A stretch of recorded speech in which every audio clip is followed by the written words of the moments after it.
Udah siap? Halo guys, kembali lagi bersama saya Theo di acara Deptalk. Nah, hari ini kita kedatangan narasumber.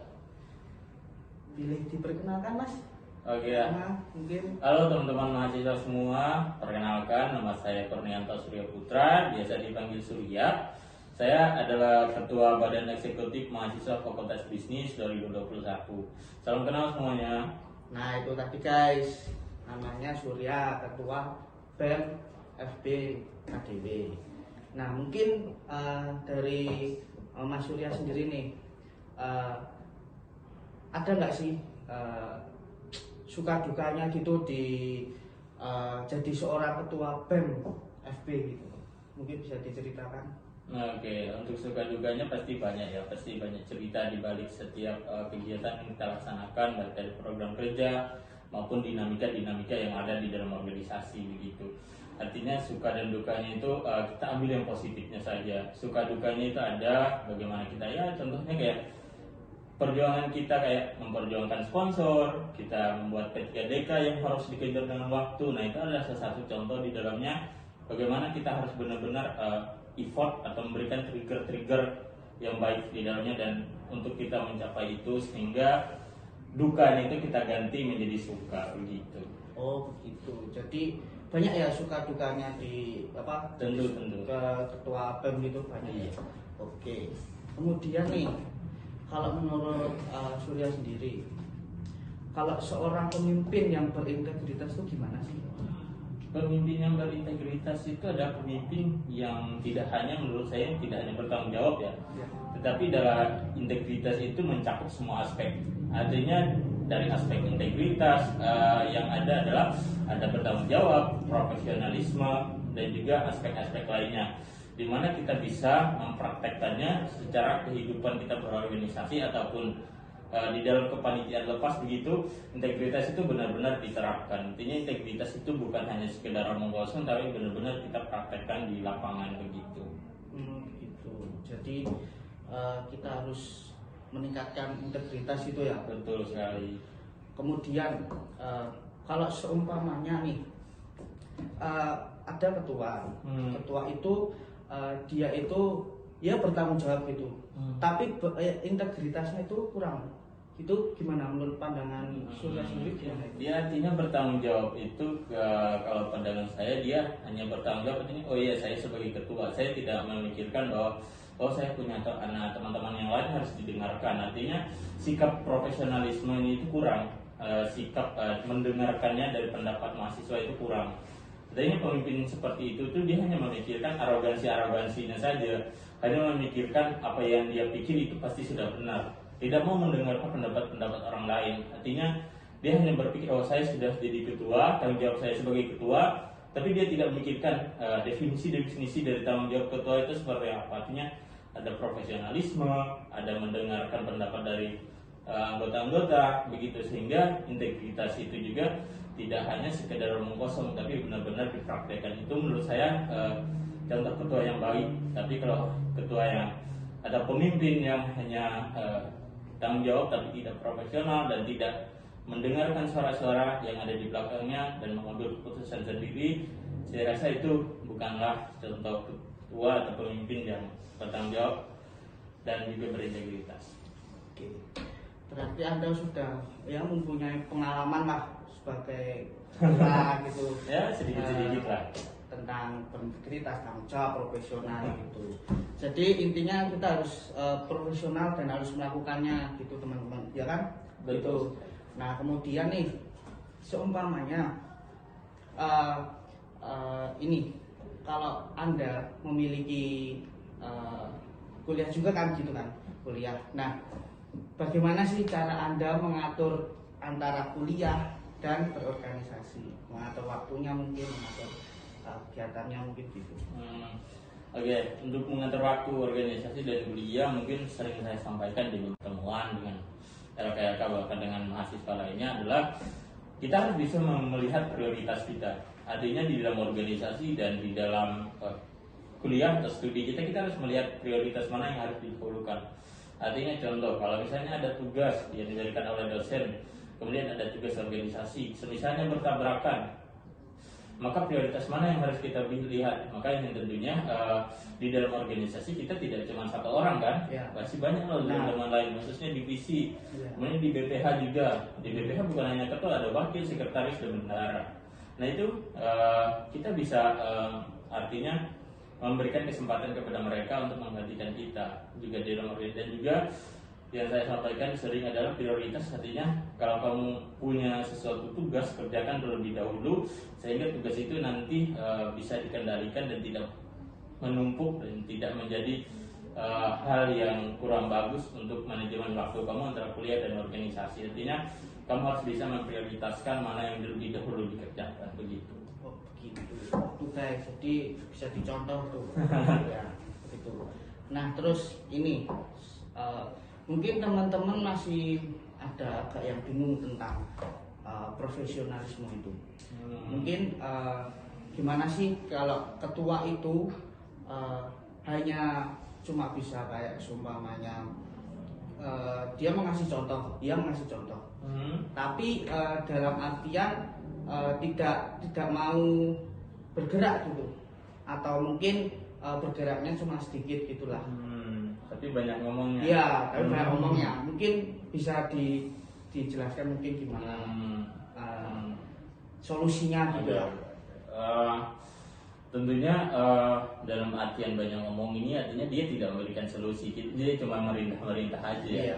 Nah itu adalah salah satu contoh yang menurut saya juga kurang bagus. Artinya kalau dia ngomong berarti dia ada solusinya, bukan hanya cuma merintah aja, tapi ada solusi juga ya. Kemudian dari sisi profesionalisme, itu artinya kamu harus bisa memprioritaskan dan juga bisa mengesampingkan ego kamu dan urusan pribadi kamu. Jangan urusan pribadi kamu bawa-bawa ke dalam organisasi. Sisi profesionalisme harus kamu tunjukkan di dalamnya, sehingga nantinya hal-hal yang tidak diinginkan itu tidak terjadi. Jadi kalau kamu ada masalah pribadi, kamu ada permasalahan di luar, dendam pribadi, maka kamu tidak bisa menyangkut pautkannya di dalam organisasi, karena di dalam organisasi nanti teman-teman akan merasakan dinamika yang ada di dalamnya itu akan sangat-sangat besar, dan gesekan-gesekan itu pasti ada. Nah kemudian kalau ditambah dengan ego dan juga masalah-masalah pribadi di bawah organisasi, maka itu akan menjadi, kalau istilahnya itu bensin lah, kita naruh bensin lagi ke dalam api, maka itu akan menjadi besar. Artinya kamu harus bisa profesional di bidang kamu manapunnya, sehingga apa yang kamu jalani itu benar-benar dirasa, begitu. Proses yang merasakan itu ada. Begitu. Berarti jangan sampai masalah pribadi kita masuk ke organisasi begitu ya. Tentu. Oke. Kemudian Mas Surya sendiri kan udah mempunyai pengalaman lah untuk menjadi seorang ketua. Nah, mungkin bisa diceritakan singkat sih. Mungkin dari sebelum kuliah ini udah menjadi ketua atau belum, atau mengikuti OSIS atau apa, mungkin bisa diceritakan dulu sedikit lah. Ini saya cerita dari SD sampai ke SMA nih. Ngikut mau dari SD boleh, mungkin dari SMP dulu aja. Dari SMP aja. Oke, kalau Sedikit dari SMP saya kelas 1 SMP sampai kelas 3 SMP itu jadi ketua kelas. Ketua kelas. Kemudian kelas 2 sampai kelas 3 saya wakil ketua OSIS. Waktu itu karena kelas 3 saya wakil ketua, karena kelas 3 nggak bisa jadi ketua kan. Jadi lulus SMP saya naik ke bangku SMA. Kelas 1 SMA saya jadi wakil ketua OSIS. Jadi ketua kelas juga. Kemudian dari kelas 2 SMA sampai kelas 3 SMA itu saya jadi ketua OSIS. Dan kelas 2 sampai kelas 3 sampai lulus saya tetap ketua kelas. Artinya teman-teman saya itu sering curang. Nilai saya jadi ketua tunjuk.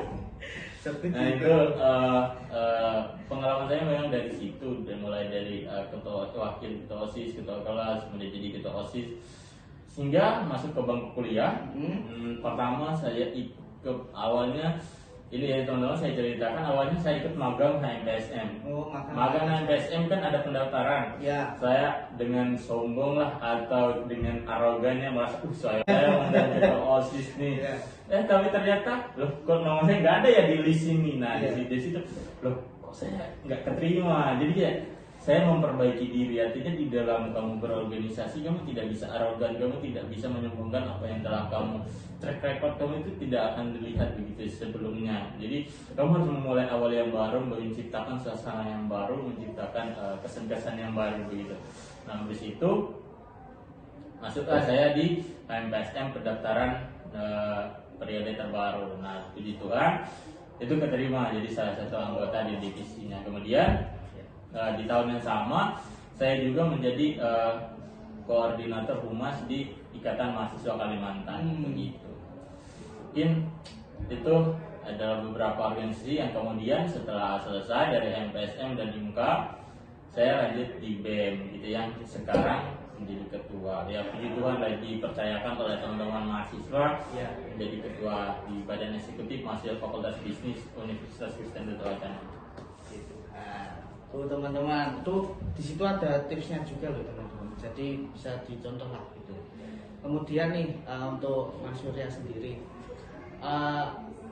kalau seorang pemimpin tuh apakah boleh mengeluarkan arogansinya di saat waktu kritis ataupun di saat waktu kita santai-santai aja dalam Dulu yang saya pelajari menjadi seorang pemimpin itu ada yang namanya manajemen intervensi.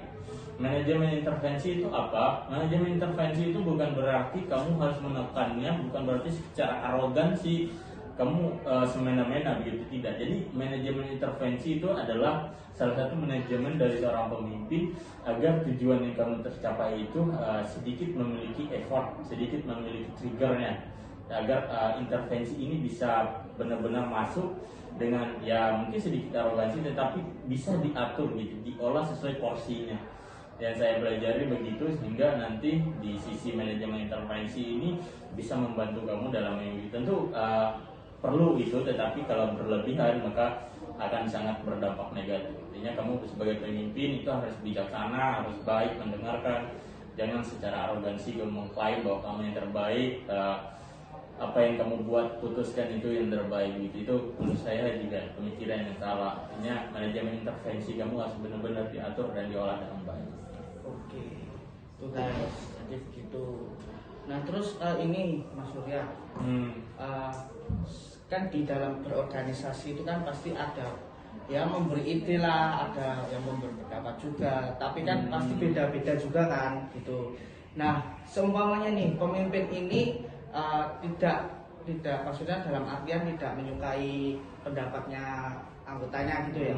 Nah terus tapi dia menyimpulkan sendiri kalau dia tuh pengen lah pakai ini aja, pakai pendapatku atau ideku. Nah kemudian tapi anggotanya itu dia tidak mau karena takut atau mungkin nggak enak juga kan nolaknya gitu. Nah itu menurut Mas Surya gimana? Tentunya kalau seperti itu tuh jangan didiamkan ya. Artinya kalau sudah didiamkan ya berdampak ke organisasinya. Artinya keputusan yang dia ambil itu ada secara sepihak, tidak dengan dikoordinasikan lagi dengan anggota, dengan koor, dengan BPA-nya. Dia hanya memikirkan oh yang saya buat ini saya pasti bisa, saya yang terbaik. Itu artinya salah, tanpa berkoordinasi dulu dengan anggota-anggota. Dan anggota juga harus berani speak up dong. Jangan cuma diam, iya mana. Tapi kalau ada permasalahan, iya deh sampaikan, entah itu nggak enak didengar ya, tapi itu faktanya kan. Kita yang menyampaikan fakta, artinya kita menyampaikan secara profesional. Oh ya, ini kita secara profesional, secara organisasi ya, bukan sebagai teman. Kalau sebagai teman di luar, maka kamu ya udah keseharian seperti sehari-hari. Tetapi kalau ini namanya secara organisasi, maka sisi profesional itu tadi, integritas harus diterapkan di situ. Maka kamu harus berani speak up. Iya, misalnya Surya, kamu salah di sini, kamu terlalu arogan, kamu ambil keputusan salah. Gimana ya guys? Aku akan menanggapinya dengan begitu. Oh iya, seperti apa sih sebenarnya? Karena kemarin saya mengambil keputusannya seperti ini. Menurut kami, ya udah mereka sampaikan lah, entah itu gak enak diingat, tapi kan itu untuk kemajuan bersama gitu. Gitu. Berarti kita harus sebagai seorang pemimpin atau seorang ketua itu harus harus mendengarkan lah suara-suara dari anggotanya. Nah itu dia tadi. Kemudian ini kalau seumpamanya ada seorang pemimpin itu dia maksudnya dalam artian egonya itu besar sekali. Egonya besar tuh dia itu tidak mau kalah sama umpamanya ya, ini umpamanya tidak mau kalah sama mungkin anggotanya atau mungkin sama ketua lain. Nah, itu gimana sih caranya agar kita itu bisa gimana ya, dalam artian bisa mengontrol lah ego itu, mengontrol ego kita. Kalau aku pribadi ya, untuk mengontrol ego itu kembali lagi ke tujuan awal kamu.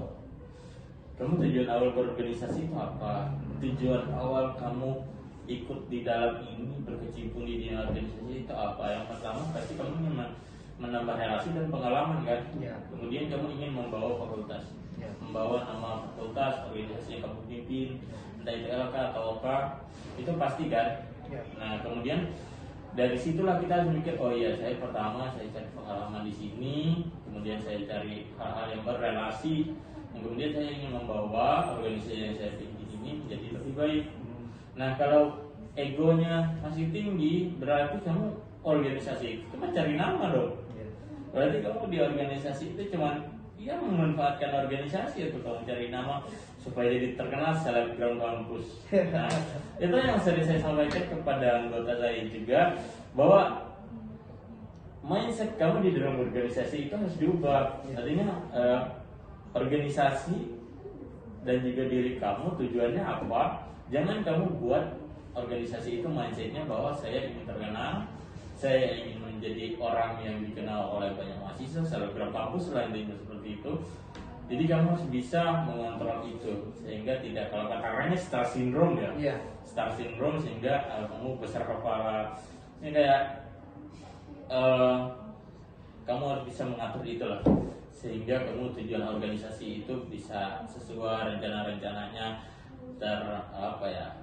terstruktur begitu, sehingga kamu menjalaninya dengan proses-proses yang ada di dalamnya dan belajar dari situ.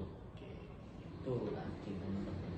Kemudian ini kalau jadi seorang pemimpin itu dia tuh harus memiliki pengalaman nggak sih? Seumpamanya nih ada orang lah, dia itu belum pernah mengikuti organisasi atau bahkan belum mempunyai pengalaman lah, tapi dia ingin menjadi seorang pemimpin dan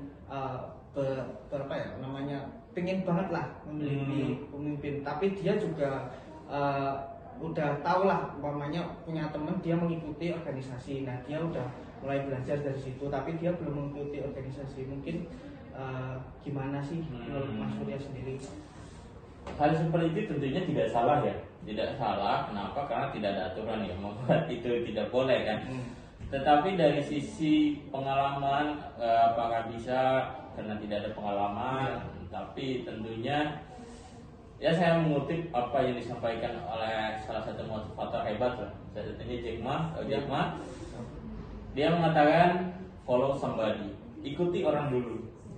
Jangan kamu langsung terjun menjadi seorang pemimpin. Artinya follow somebody ini adalah kamu mengikuti orang dulu, lihat gaya kepemimpinannya, lihat kepemimpinan yang dia buat, integritas yang ada pada dia, sehingga kamu bisa meniru dan bisa memodifikasinya. Begitu. Artinya ya memang tidak salah, tetapi pengalaman kamu, kemudian kesiapan kamu untuk memimpin itu akan kurang. Artinya berbeda dengan kamu hanya mempelajari tapi tidak memiliki pengalaman. Jadi teman kamu punya di organisasi, kamu cuma melihat kan, belajar dari dia, tapi tidak merasakan secara langsung. Nah itu kan berbeda, mentalnya yang berbeda. Nanti kalau kamu dimasuk di organisasi, baru kamu masukkan mentalnya itu yang kuat. Jadi di organisasi itu mental itu cukup besar loh. Bagaimana tekanan-tekanan yang baik, tekanan internal maupun eksternalnya begitu.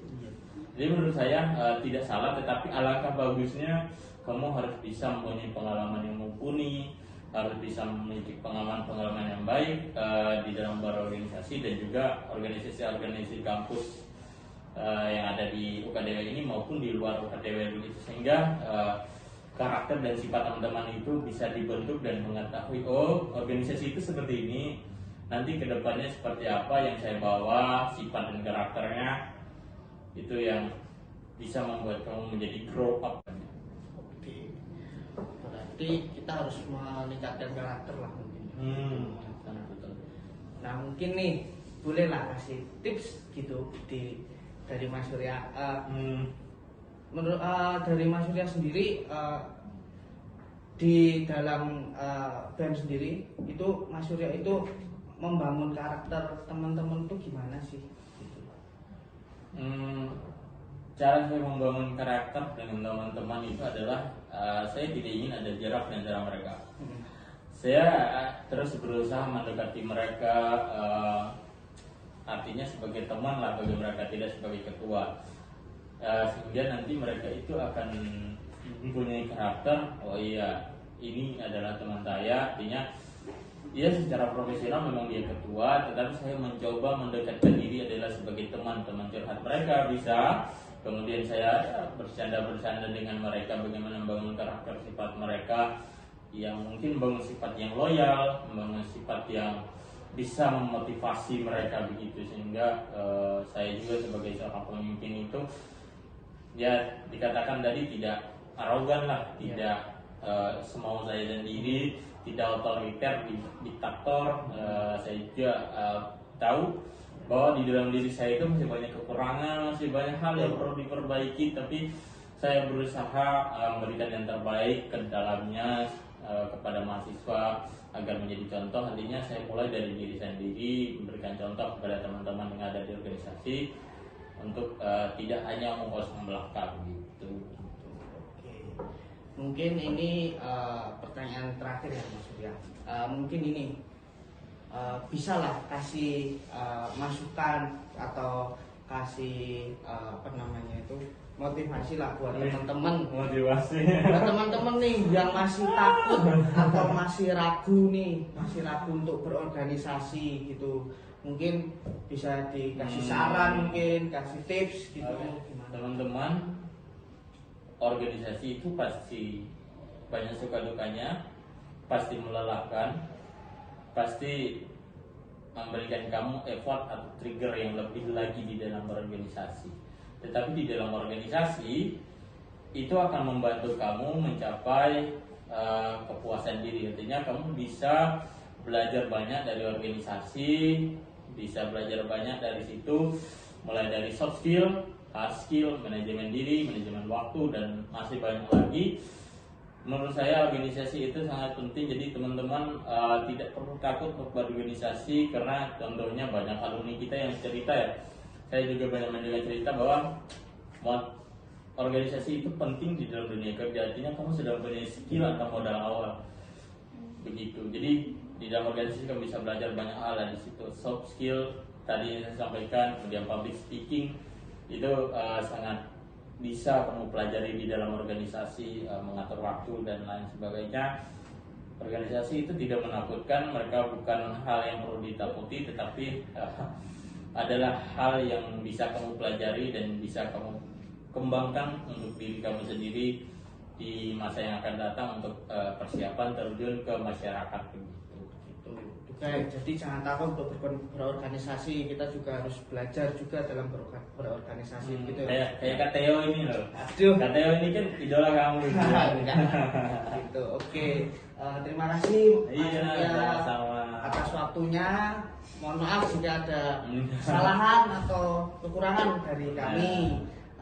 Dan jangan lupa guys, follow juga IG-nya BPM, official BPM FB UKBW gitu. Dan juga jangan lupa subscribe, like, dan komen ya. Terima kasih. Bye bye. Bye bye. Guys, berkati semuanya. Yesus berkati.